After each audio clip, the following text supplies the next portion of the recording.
Hi, all of you awesome scuba divers out there. Welcome to the Scuba Diver Magazine channel, your favourite place for the latest scuba diving news and gear reviews. Something a little bit different today because my new studio needs a new roof, and it's quite hard to film in a place that doesn't have a roof. So we're just filming in the blank void today. But yeah, also a different type of video. I noticed that ITV had a new TV celebrity show called Shark.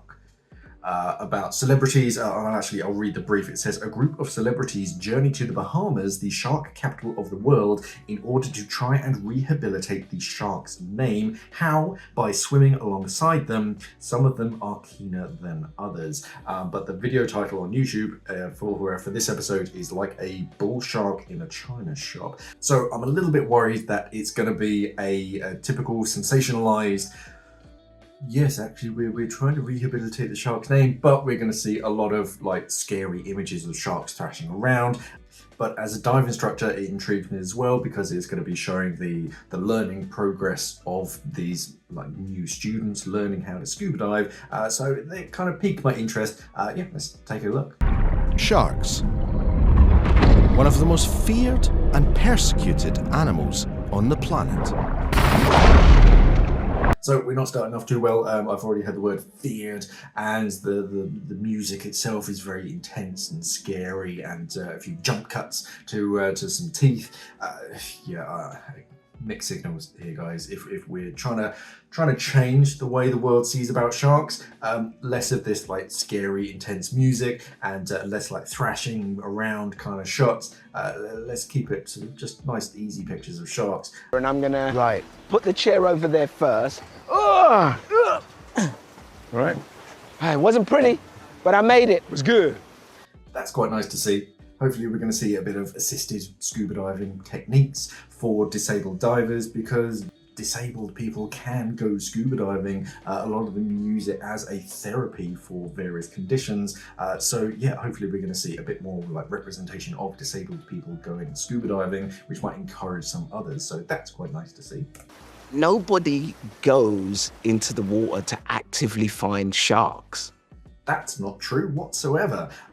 People very much do actively go on specific dive itineraries to see sharks, because sharks are very elusive creatures and they don't like humans and scuba divers on open circuit, especially because we're quite noisy, strange, funny looking creatures. They've grown up their entire life swimming around. All they've ever seen is marine life and fish. They see a human blowing bubbles and making all these noises. They don't know what we are. We could be dangerous to them for all they know. So scuba divers actually try and get as close to sharks as possible, just for the hope of seeing certain elusive species.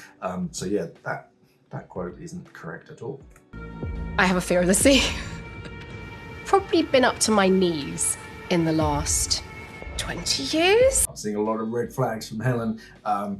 The camera crew as well are picking up on these sort of red flags. But on like most normal dive courses, you'll be scanning the students, trying to see if there are any of these red flags of someone being a bit sheepish, a bit quiet, a bit kind of chin downwards, chewing on her fingernail seems to be a coping mechanism for her. Yeah, this is a student that I'm going to spend a bit more of my focus on, probably stay a little bit closer, because they're obviously nervous. They're showing it much more than others, and it's quite good to be able to interrupt it, because when they kind of go into that kind of mindset, things are going on in their mind, and it's a bit of an echo chamber in your head. So unless you're very good at bringing yourself out of that spiral, it's quite helpful to have a dive professional, whether it's a dive master or an instructor, to just step in, not tackle it head on, because that can sometimes be a little bit too much, but to just kind of go, hey, how you feeling? What's going on? This, that, and the other. You don't have to like specifically say, oh, you're looking very nervous, because that's just going to make them put up their barriers. Just have a chat with them, and then lead into, do you have any apprehensions about such and such? Do you want me to explain anything? Is also a good one, because then that lets them sort of ask the question without you asking them the question. Just draw it out of them. But yeah, you're always on a dive boat. as an instructor, just looking at students, just kind of making sure that everyone's happy, and their body language does say a lot. So yeah, we're always looking for these kind of red flags. Grabbed me by my hand and my right leg in the same bite and decided it wanted them more than I did and decided to remove them from my body in a very violent fashion. Ended up having to swim back to my safety boat with one hand and one leg through a pool of my own blood. I probably would have handled this a little bit different. It is inspiring to have that story and to like come back. We do see it fairly commonly. Victims of shark attacks coming back and then advocating for shark conservation, and people think, well, why on earth? But these brave people do see that side of things. But for this particular group, I probably would have done it a little bit different. When the PhD experts were talking about sharks, they all were relaxed. We had smiling faces, more intrigue, but now everyone's kind of shutting down, and they're concerned and they're thinking about the shark attack. And the message after that he's talking about is a very good message. However, I'd wager that most people remember the story about him losing his arm and a leg, swimming through a pool of blood and all that. They'll remember that more than what he said afterwards. So I probably would have done that differently. Going to get you all in the water with one of the most majestic yet powerful sharks, the bull shark. We're not going to do that like today. You're meeting bull sharks today. I get this makes for good television because they want that kind of response, that shock and surprise. But again, as an instructor, I would have handled that differently.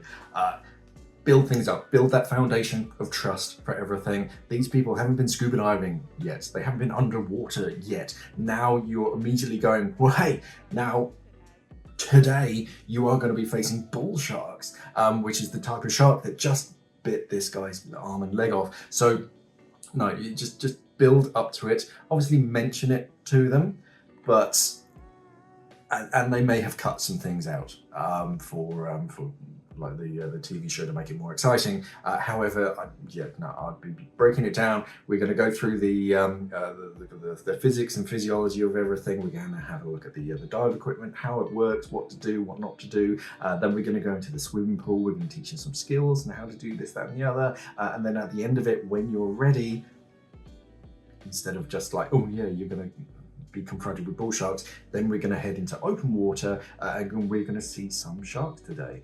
So it's more something to aspire to as opposed to boom, this is going to happen to you. It's just, let's build it up, and then it's something that we can look at later. I don't swim very much. I'm the one who goes in on the last day of the holiday because that's like, I kind of think, well, I should go in now. Oh, you're a little twisted here. That's good. Yep. Don't put your second stage in upside down. I'm sure the qualified divers will know that. You could see here that he actually had the hose going over his left-hand shoulder. So then it naturally came in over the wrong shoulder, which meant that the second stage is upside down. For non-scuba divers, there's an exhaust valve at the lower quarter of that second stage, so that whenever you exhale, the bubbles come out of the bottom. That way any water that is inside of that second stage comes out as well. If the whole thing's upside down, the water has nowhere to go except in your mouth. So yeah, hoses, regulator hoses always come over the right-hand shoulder, or on a traditional single cylinder setup, always come over the right-hand shoulder, and that way it's the right orientation.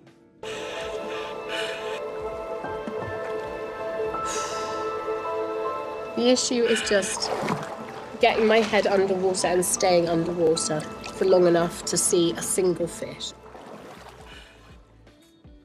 Again, more red flags from Helen. This is a student that I would be spending more focus on than others. And some divers, or some students I should say, you can almost leave it to themselves because they can figure it out. They're quite confident. All you have to do is basically witness them performing certain skills. Others do need a bit more help, and especially in the water, yeah, I'd be a bit more close to Helen just to make sure that she's okay, trying to interrupt these kind of moments where she's just in her mind before it leads to a panic. Just asking questions, just easing her down, making sure that she's okay. If there's anything that I can help with, yeah, and this is where teaching assistants come in very handy to be able to kind of spread that workload. that you could actually go in the water with them.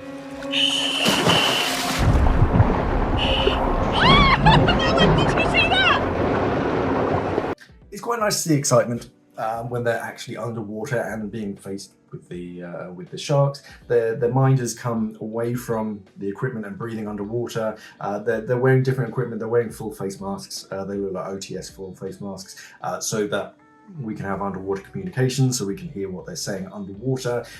It's nice to be able to have that with students. It's unusual, but it is nice because the whole mask is attached to their face with a 5-point harness strap. So there's very little chance of that accidentally coming off. So it is nice. They are quite rare. Most divers, especially sort of student levels, just use a half mask and a traditional second stage. But yeah, for this, we're using surface feds. There's a big orange hose that leads all the way up to several cylinders on the surface, so that they can breathe. They don't have their BCD. They're just wearing a weight belt to hold them down so they're not floating up, because in that wetsuit it was a fourth element, I don't know, 5, maybe you have 3 mil. You're still going to float, so you still need that lead to stay down. But yeah, as far as breathing, yeah, they got the OTS full face mask. I think mainly for the show, so that we can hear what they're saying underwater. A non-disabled person putting on a wetsuit is tough. For me, it's like eating magic mushrooms and playing a game of Twister. Okay. Yeah, so here we see a disabled diver getting into the water and some of the adaptive techniques that we need. So yeah, it can be done. It just needs a bit of forethought and thinking just about how we're going to do this and working with them to make sure that everything's working well for them. Yeah, it certainly can be done. And now he's in weightless environment because we've got buoyancy of the water. We've decided Helen should dive with Danny. People feel fear when they don't understand something, and sharks are definitely a perfect example of that. Smart, yeah. What's the others? The celebrities have gone in pairs, and then I imagine there was a third person who was a camera crew with someone, a student like Helen. Yeah, it's smart to have that dive professional in with her, because they can be that strong foundation for her to know that you're close to them, and they can rely on you to just, everything's fine. Literally hold their hand if they need it. I wouldn't want to put Helen in by herself in that kind of environment this early on in her diving journey. I just jump.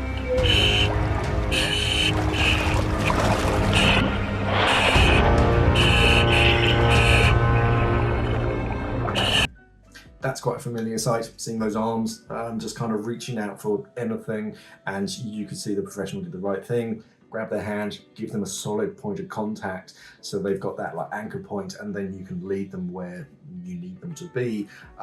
If you don't have that, then yeah, they're not used to this weightless environment. It takes a while, and because they're not wearing fins neither, it's not as easy to move around in the water. But yeah, it is quite common to see new students kind of reaching out like this. Yeah, I've definitely seen that before.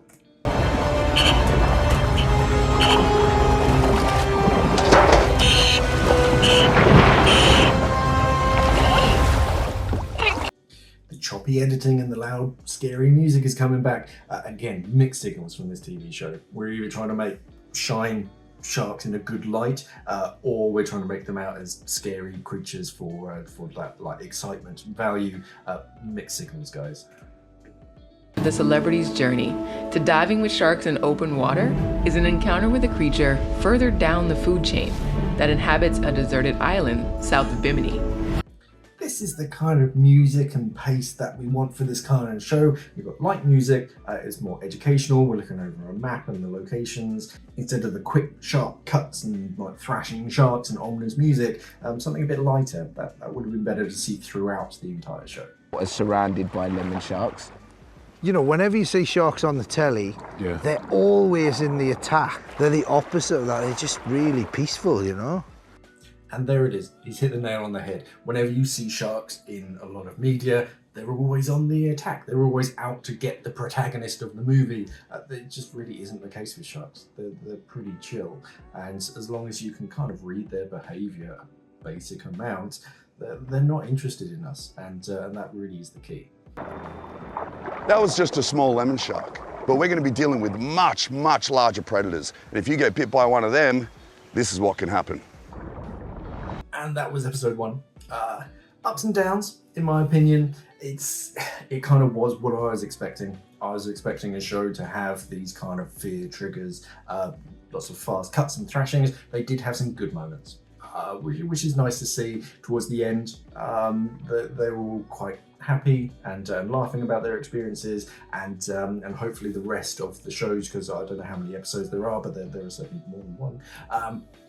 Hopefully that they gain confidence, but as the showrunners are kind of editing it, you get the best side of the show, which is where we're learning about sharks. We're learning they're not actually as scary as a lot of people think. A lot of it is just learning how to read their body language. But then they go back into, we need to drum up excitement for the next show. So we'll put in some fear, we'll put in some loud music, and some edited shots. So yeah, like a 2 out of 5 for me. There were certainly good points, as I mentioned, but there were more bad points, and they're kind of falling into their own trap. They're trying to condemn media from condemning sharks in this way, and then they do that themselves. It didn't make too much sense for me. As far as teaching things, I'm sure a lot of the learning has been cut out. I mean, they didn't show a single textbook, so obviously that was cut out. It's not the most fun watching however many celebrities just read through textbooks and go through exams. But yeah, some of the adaptive learning techniques were quite good to see. And as a representation of the diving world, it was an okay job. Yeah, I would have handled it differently. Because I don't think a non-scuba diver would watch this and be encouraged to go diving. It might change by episode 2, 3, 4, however many episodes there are, but from episode 1, I imagine that would put off some non-divers because they're seeing the sharks, they're seeing a very nervous person, and they might latch onto that as well.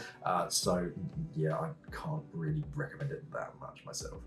But of course, let me know what you thought down in the comments under this video, and if you want me to react to anything else, again, pop that down in the comments section. I'll see what I can do. Otherwise, thank you for watching, everybody, and of course, stay diving.